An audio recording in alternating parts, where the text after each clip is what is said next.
दोस्तों, एक बहुत ही पुरानी कहावत है कि त्रिया चरित्र जाने नहीं कोई खसम मारकर सती हुई।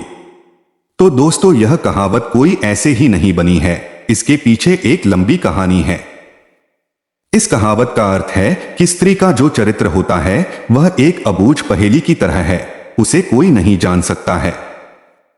वह जलेबी की तरह जटिल व्यक्तित्व की स्वामिनी है जो उल्टा होते हुए भी सती सावित्री दिखने का प्रयास करती है। वह अपने पति को मारकर सती होने का स्वांग रच लेती है। पर ऐसा चरित्र समस्त स्त्रियों का हो यह जरूरी नहीं है। कुछ स्त्रियां ही ऐसे चरित्र की मालकिन होती हैं, समस्त नहीं।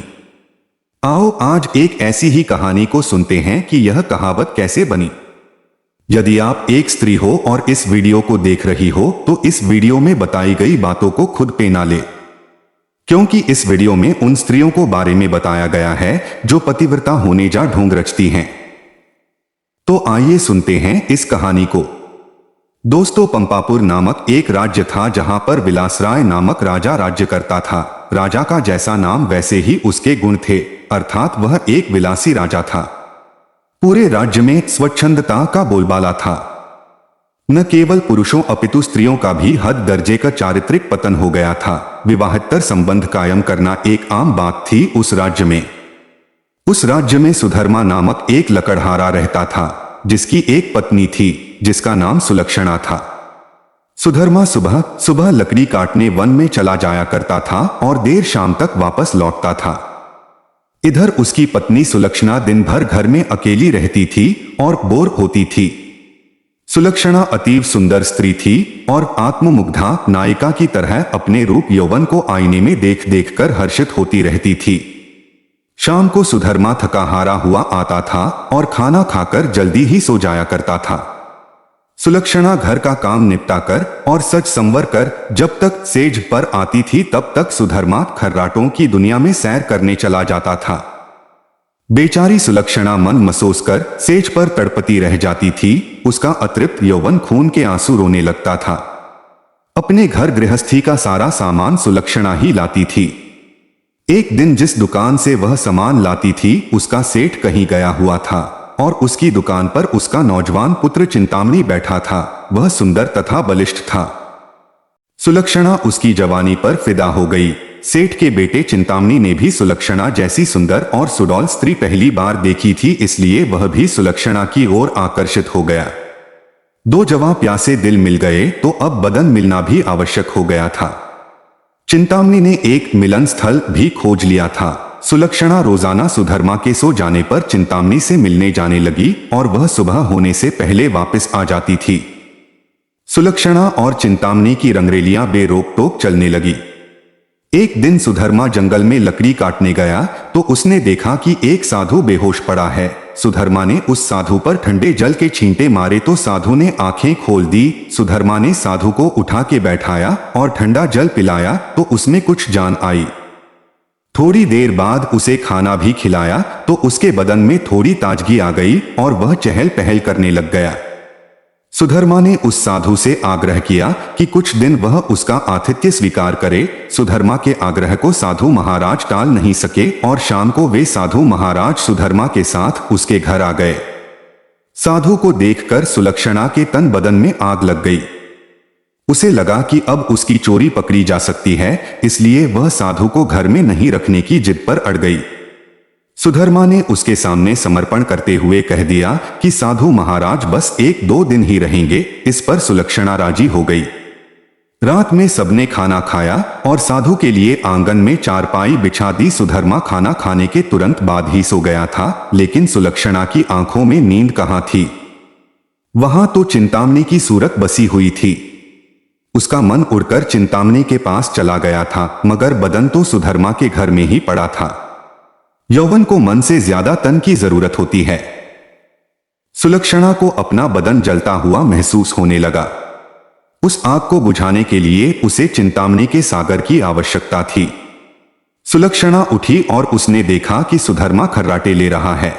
तब वह साधु के पास गई। साधु भी चुपचाप लेटा था। सुलक्षणा ने उसे सोता हुआ जाना और फिर वह बन संवर कर चिंतामणि से मिलने के लिए चल दिया। साधु एक अनजान व्यक्ति के घर में ठहरा था। और सुलक्षणा ने उसे बड़ी मुश्किल से घर में रहने दिया था, जबकि उसने यहां रहने के लिए कहा ही नहीं था। सुलक्षणा के व्यवहार को देखकर दाल में जरूर कुछ काला है, साधु महाराज के मन ने कहा, और वह सोचता ही रहा। इसलिए उसे नींद नहीं आई और उन दोनों के क्रियाकलाप देखता रहा। जब सुलक्षणा उसके पास आई तब वह दम साध कर चुपचाप लेटा रहा। उसने सुलक्षणा को बंद संवर कर कहीं पर जाते हुए देख लिया था, मगर वह चुपचाप पड़ा रहा। उसने यह भी देख लिया था कि भोर होने से पहले ही सुलक्षणा वापस आ गई थी। उसे अब सारा माजरा समझ में आ गया था। दूसरे दिन सुधर्मा जब जंगल से लौटा तो साधु ने उसे अपनी पत्नी से सावधान रहने को कहा और यह भी कहा कि उसकी पत्नी किसी से मिलने रात को कहीं जाती है। इस पर सुधर्मा को सुलक्षणा पर बहुत गुस्सा आया और उसने सुलक्षणा को मारा पीटा भी बहुत। उसने सुलक्षणा को एक खंभे से बांध दिया और सो गया। सुधर्मा के मकान के पड़ोस में हरिराम नाई रहता था, जिसकी पत्नी का नाम सुशीला था। सुलक्षणा की तरह सुशीला भी एक चरित्रहीन स्त्री थी। उसका भी एक यार था। चूंकि दोनों एक ही नाव पर सवार थीं, इसलिए दोनों घनिष्ठ सहेली बन गई थीं। दोनों सहेलियां एक दूसरे के संदेश लाने ले जाने का काम भी करती थीं, इसलिए दोनों स्त्रियां एक दूसरे के प्रेमियों से भली भांति परिचित थीं। उस रात जब काफी देर तक सुलक्षणा नहीं आई तो चिंतामणि को चिंता होने लगी। वह भागा भागा सुशीला के पास आया और सुलक्षणा को बुला लाने के लिए सुशीला से कहने लगा। सुशीला सुलक्षणा के घर गई तो उसे खंभे से बंधा पाया। तब सुलक्षणा ने सारी कहानी बता दी। सुशीला ने चिंतामणि का संदेश सुलक्षणा को दिया तो सुलक्षणा ने अपने बंधे होने की मजबूरी बता दी। इस पर सुशीला ने कहा, ऐसा कर, मैं तेरे बंधन खोल देती हूं। तू चिंतामणि से मिल आ, तब तक मैं यहां बंधी रहूंगी। उसके इस प्रस्ताव पर सुलक्षणा की बाँछें खिल गई और वह अपनी जगह सुशीला को बांधकर चिंतामणि से मिलने चली गई। साधु महाराज यह सब खटराग देख सुन रहे थे, मगर वे चुपचाप खाट में दम साधे पड़े रहे। रात में जब सुधर्मा की नींद खुली तो उसे सुलक्षणा पर थोड़ी दया आई और उसने सोचा कि उसने कुछ ज्यादा कठोर रूप धर लिया है। अब सुलक्षणा को खोल देना चाहिए।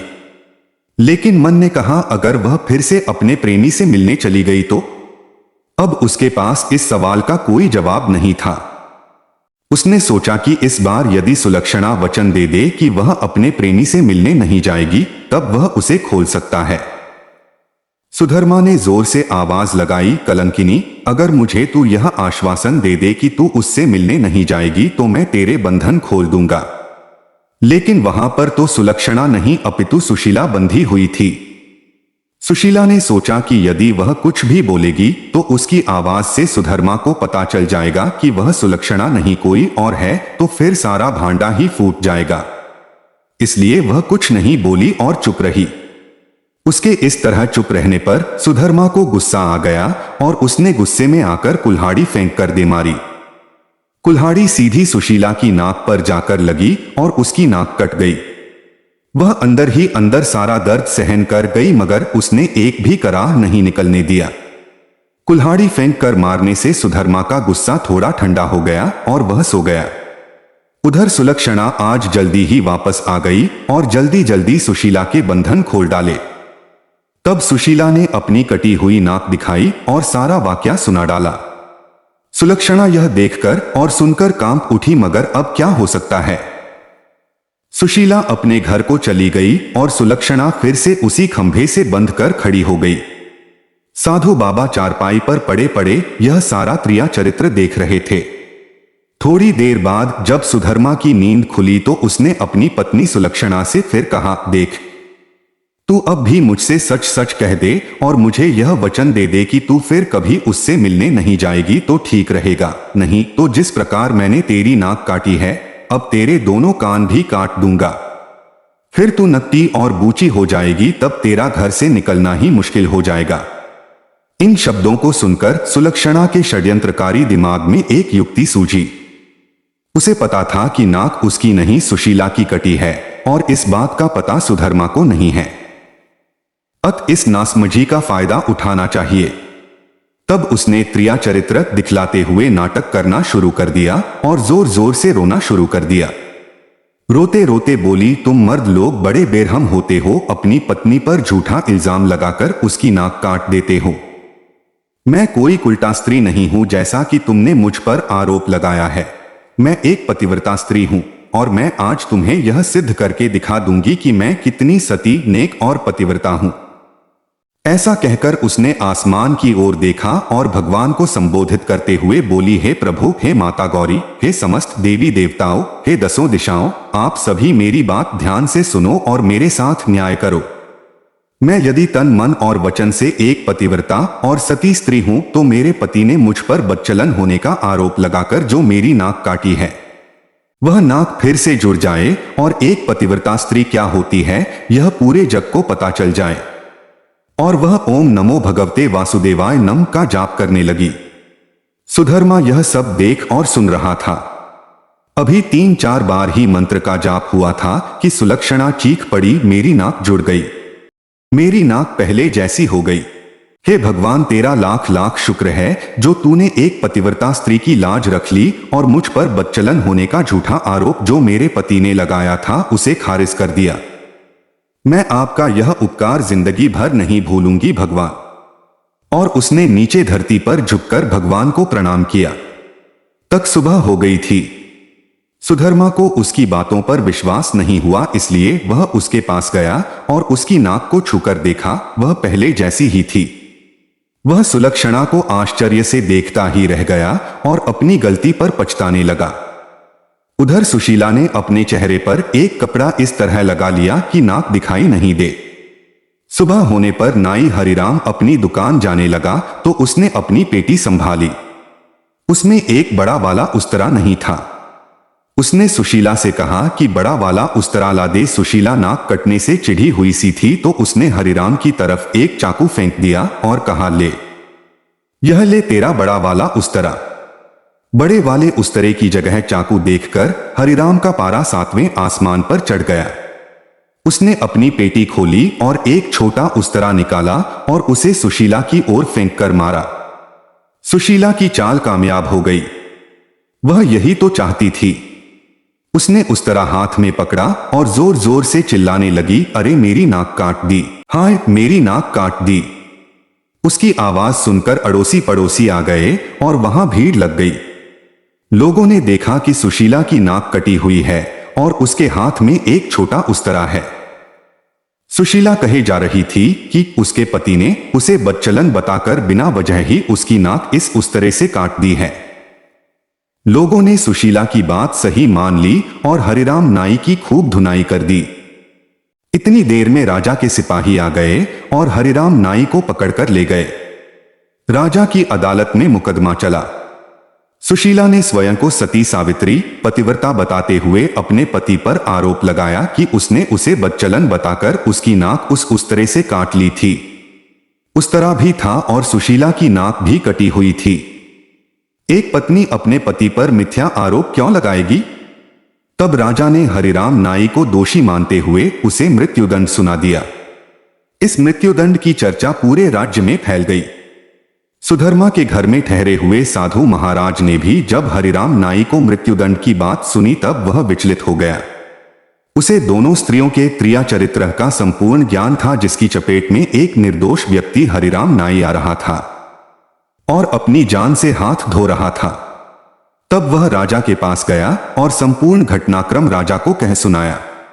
राजा ने सुधर्मा और सुलक्षणा को दरबार में बुलवाया और कड़क कर सारी बातें सच सच बताने के लिए कहा। तब सुलक्षणा और सुशीला ने सारी बातें सच सच बता दी और अपने स्वांग को भी बता दिया। अब मामला पूरी तरह से साफ हो चुका था।